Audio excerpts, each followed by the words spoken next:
अस्सलाम वालेकुम दोस्तों, this is Safi with you and welcome to another episode of personal finance solution show. तो ये एक सवाल जो है हमारी एक बहन ने भेजा है यूएसए से। इनका नाम है आमना। इनका सवाल ये है कि सर मनी प्रॉब्लम्स क्या होती हैं और हमारी ज़िंदगी पर ख़ास तौर पे वो किस तरीके से असरअंदाज होती हैं।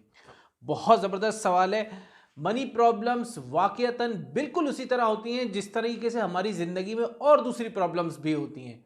बल्कि मनी प्रॉब्लम्स मैं ये समझता हूँ कि रूट कॉज होती है हमारी ज़िंदगी में बेशुमार प्रॉब्लम्स को क्रिएट करने के लिए। मनी क्या है, उसकी अहमियत क्या है और उसकी तमाम डिटेल्स जो है वो आपको मेरी काफ़ी सारी वीडियोस हैं मेरे चैनल पर, आप वो देख सकती हैं। तो उसमें आपको मनी से रिलेटेड कंप्लीट डिटेल्स मिल जाएगी। लेकिन क्योंकि आपका सवाल इस तरीके से है कि मनी प्रॉब्लम है क्या, उसके रियल कॉजेज़ क्या हैं और ज़िंदगी पे कैसे असरअंदाज होते हैं, उसके लिए मैंने थोड़े से नोट्स बनाए। मैं काफ़ी सोचा कि आपको किस तरीके से स्पेसिफिक आंसर दिया जा सके। तो बहरहाल 4 पॉइंट्स मैंने आपके लिए निकाले हैं इसमें। पहला पॉइंट देखें, इसको समझें, वो सबसे इंपॉर्टेंट है रिलेशनशिप। यानी कि एक मियाँ और बीवी के दरमियान जो रिलेशनशिप का गैप आ जाता है ना, वो मनी प्रॉब्लम की वजह से वो बहुत बड़ी प्रॉब्लम होती है। मिसाल के तौर पे बीवी को कोई चीज़ खरीदनी है, लेकिन उसको ये पता है कि जैसी मैं अपने शौहर से कहूँगी वो गुस्सा हो जाएगा। बीवी को कोई चीज़ चाहिए अपनी पसंद की, उसको ये पता है कि यार हमेशा मेरा शौहर जो है वो नेगेटिव थॉट्स के साथ सामने से आएगा। तो वो क्या करती है कि छुप के वो चीज़ें खरीदने लगती है या ऑनलाइन छुप के वो चीज़ें खरीदने लगती है। तो होता क्या है कि दोनों के दरमियान जो रिलेशनशिप का गैप होता है, इस मनी प्रॉब्लम की वजह से उससे बहुत सारी प्रॉब्लम्स क्रिएट हो जाती हैं। क्योंकि शौहर को जब बाद में वही चीज़ें पता चलती हैं तो उसके ऊपर नाराज़गी होती है और आपस में बहस मुबाहिसा होता है। तो ये मनी प्रॉब्लम से रिलेटेड रिलेशनशिप पे जो असर पड़ता है वो इस चीज़ का बहुत ज़्यादा होता है। इसका हल ये है कि आप दोनों बैठें साथ, और साथ बैठें और उस पर बातचीत करें। कौन सी ऐसी चीज़ है जो आप परचेस करना चाहती हैं और आपको शौहर हमेशा मना कर देता है, तो क्यों मना करता है, क्या वजह होती है, उसको डिस्कस करें। जब तक आप लोग आपस में बैठ के डिस्कस करके उसको बिल्कुल टेबल के ऊपर लेके नहीं आएंगे और उसको सॉल्व नहीं करेंगे, ये मनी प्रॉब्लम रिलेशनशिप गैप की वजह से हमेशा रहती है और वो मजीद बढ़ती चली जाती है। दूसरी बात जो मैं आपके लिए मैंने यहाँ लिखी है वो है, देखिए, माइंडसेट से रिलेटेड। होता क्या है कि हमारी ज़िंदगी में बहुत सारी चीज़ें होती हैं जिनको हम कंट्रोल कर सकते हैं और बहुत सारी चीज़ें ऐसी होती हैं जो कि अनकंट्रोलेबल होती हैं। मिसाल के तौर पे बच्चे की फ़ीस देनी है, वो तो देनी ही देनी है।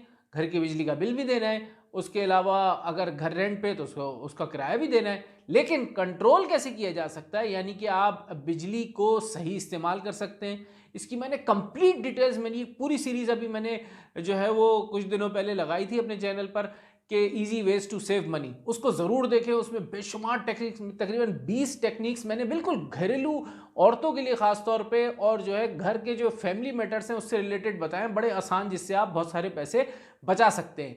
तो बताने का मकसद था माइंडसेट से रिलेटेड, यानी कि माइंडसेट आपने ये बनाना है कि जिन चीज़ों को मैं कंट्रोल कर सकता हूँ उसको तो कंट्रोल करूँ और जो अनकंट्रोलेबल है उसको तो मैं कुछ भी नहीं कर सकता। यानी कि मिसाल के तौर पे मैंने आपको दिया था बिजली का बिल, उसमें आप चीज़ों को कंट्रोल कर सकते हैं, लेकिन बच्चों की फीस उसमें भी कंट्रोल कर सकते हैं। इसी तरह बेशुमार चीज़ें ऐसी हैं घर की जिसमें आप कंट्रोल कर सकते हैं।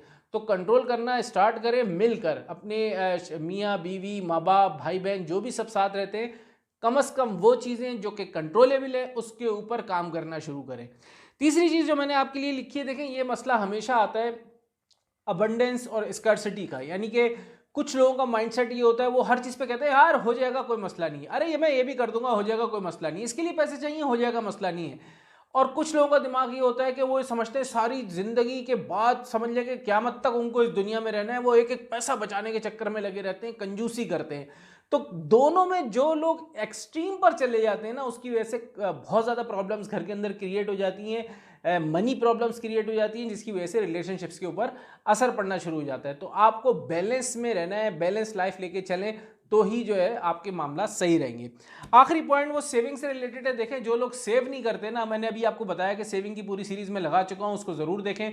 जो लोग भी सेविंग की तरफ नहीं सोचते, इन्वेस्टमेंट की तरफ नहीं सोचते और अपने फ्यूचर को बनाने के लिए आज की कुर्बानी नहीं देते, उनके रिलेशनशिप्स में, उनके घर के मामलात में बिगाड़ आता चला जाता है और फिर बाद में वो बहुत बड़ी प्रॉब्लम्स बन जाती हैं। देखिए, हमेशा समझें आप इस बात को। ये तो कुछ पॉइंट मैंने आपके साथ शेयर कर दिए। मैंने बज़ाते ख़ुद अपनी ज़िंदगी में ये देखा है कि मनी से बहुत सारी प्रॉब्लम सॉल्व हो जाती है। मैं नहीं कहता कि मनी हर चीज़ होती है, लेकिन पैसे से बहुत सारी प्रॉब्लम सॉल्व हो जाती हैं। घर के काम का मसला है तो आप उसके लिए सर्वेंट रख सकते हैं अगर आपके पास पैसा है। और कपड़ों के इस्त्री का मसला है तो आप उसके लिए इस इस्त्री का जो है ड्राई क्लीन में दे सकते हैं, आप कुक रख सकते हैं, आप ड्राइवर रख सकते हैं। और उसके अलावा आप बच्चों की ख्वाहिशात को पूरा कर सकते हैं जायज़, अपनी बीवी माँ बाप सबकी जायज़ ख्वाहिशात को पूरा कर सकते हैं, अपना काम कर सकते हैं। कोई प्रॉब्लम आ जाए, कोरोना आया, कोई इशू आ जाए, तो आपके पास इतना पैसा हो कि आप उस चीज़ों को जो है वो संभाल सकें। तो पैसे से बहुत सारी चीज़ें सॉल्व हो सकती हैं। बस सिर्फ इतनी सी बात है, याद रखें कि हलाल का पैसा कमाना है। जब आप हलाल कमाएंगे तो उसमें बरकत होगी तो आपकी प्रॉब्लम सॉल्व हो जाएंगी। और ख़ास तौर पे आपके रिलेशनशिप के में भी अल्लाह पाक बरकत अता फरमाएगा। और ख़ास तौर पे वो हदीस का मफ़हूम है कि जब आपके ऊपर तंगी आए तो आप अल्लाह से तिजारत कर लें, यानी कि गरीब को पैसा दें, सदका दें। तो अपनी आमदनी में से एक हिस्सा आप भी, अपने शौहर भी और घर में जितने भी लोग हैं उसमें से गरीब को ज़रूर हिस्सा दें, ताकि जो है आपके घर में बरकत हो। तो ये वो सारी चीज़ें हैं जिससे आप ये समझ सकते हैं कि मनी के बेसिक प्रॉब्लम्स क्या क्या होते हैं घर के अंदर, जिससे रिलेशनशिप्स के ऊपर असर आते हैं। बाकी स्क्रीन पर आपको जो है वो ईमेल एड्रेस दिख रहा होगा। आप लोगों का कोई भी और सवाल है तो इस ईमेल एड्रेस के ऊपर भेजें, मैं इंशाअल्लाह उसका जवाब दूंगा। आपका दोस्त सफ़ी, अस्सलाम वालेकुम।